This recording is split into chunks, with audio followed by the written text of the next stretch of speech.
Znači, između ostalog, kada materijal dođe sa hidroarheoloških istraživanja, on se stavlja na desalinizaciju, odnosno odsoljavanje. Da bi provjerili da li je materijal odsoljen ili nije, mjerimo njegovu elektrovodljivost i onda to počnemo sa najobičnijom čašicom vode i pogledamo koliko je. Ona je 526 u najobičnijoj čaši vode.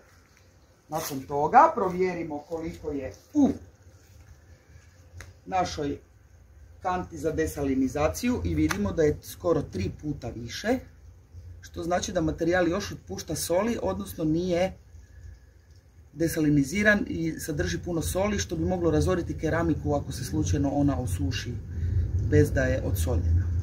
Vadimo materijal iz vode koja je puna soli da bi promijenili vodu.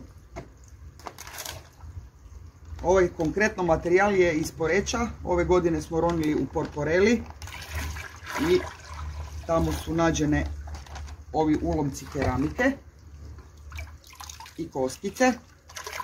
Da bi desalinizacija bila uspješnija, onda se materijal stavlja u ovakve mrežice, jer one su puno protočnije od običnih vrećica PVC.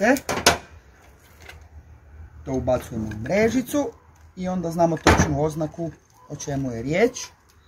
Nakon nekih mjesec dana opet ćemo provjeriti kakva je elektrovodljivost soli i vidjeti da li će nam se, ali u principu neće to biti brzo gotovo, to traje oko 1 do 2 godine, sve ovisi koliko soli ima u keramici.